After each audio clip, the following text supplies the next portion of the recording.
तो आज का हमारा डीप डाइव भारतीय संविधान के कह सकते हैं सबसे जरूरी हिस्से पर है। जी, जिसे भारत का मैग्ना कार्टा भी कहा जाता है। बिल्कुल, हमारे मौलिक अधिकार। और देखिए, हमारे पास जो स्रोत हैं वो प्रतियोगी परीक्षाओं के लिहाज से तो अच्छे हैं ही, पर हमारा मिशन थोड़ा अलग है। हम इन कानूनी धाराओं के पीछे की कहानी, इनके असल मतलब को समझना चाहते हैं। सही बात है। तो चलिए शुरू करते हैं। मेरा पहला सवाल तो यही है कि इन अधिकारों को मौलिक यानी फंडामेंटल ही क्यों कहते हैं? ऐसा क्या खास है इनमें? ये बहुत अच्छा सवाल है। देखिए, इन्हें मौलिक इसलिए कहा जाता है क्योंकि ये किसी भी व्यक्ति के सर्वांगीण विकास के लिए जरूरी हैं। सर्वांगीण विकास मतलब उसका बौद्धिक, नैतिक और आध्यात्मिक विकास। ये वो बुनियाद है जिसके बिना लोकतंत्र का कोई मतलब ही नहीं है।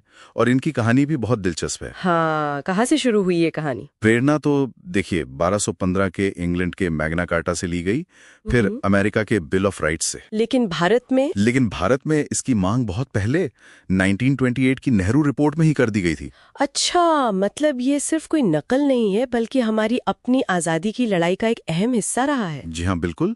अब देखिए, स्रोतों में एक अनुच्छेद का जिक्र बार बार आता है जिसे डॉक्टर B.R. अम्बेडकर ने संविधान की आत्मा और उसका हृदय कहा था।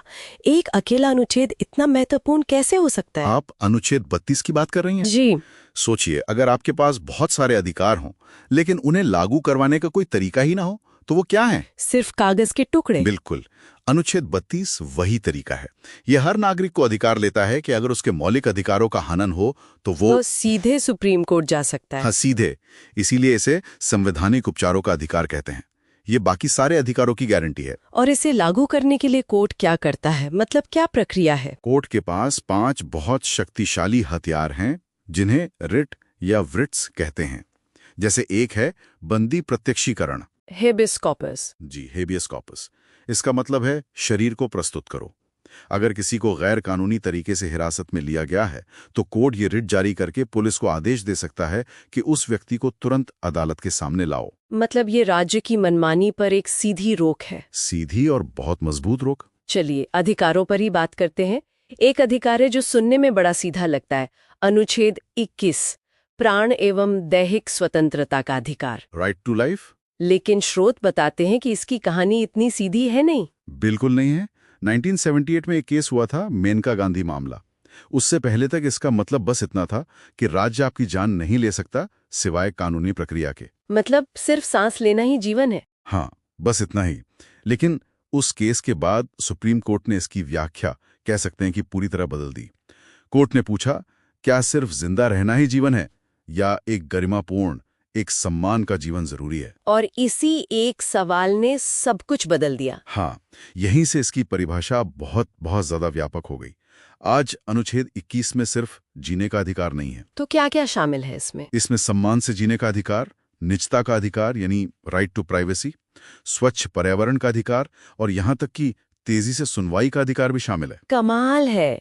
ये तो दिखाता है कि हमारा संविधान कोई पत्थर की लकीर नहीं है। बिल्कुल, ये एक जिंदा दस्तावेज है जो समय के साथ विकसित होता है। ये बहुत दिलचस्प है।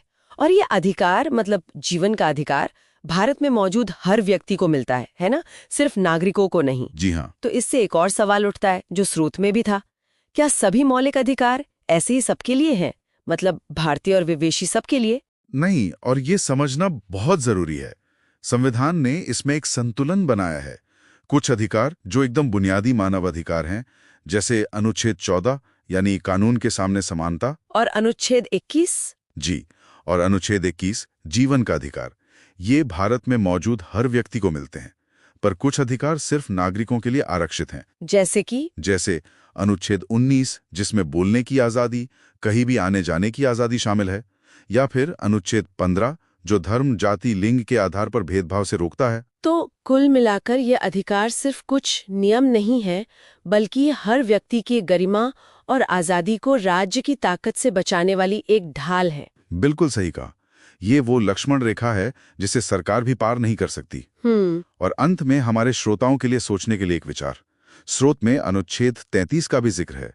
ये संसद को शक्ति देता है कि वो सशस्त्र बलों, पुलिस और खुफिया एजेंसियों के मौलिक अधिकारों को सीमित कर सके। अच्छा। हाँ, तो यहाँ एक दिलचस्प विरोधाभास पैदा होता है।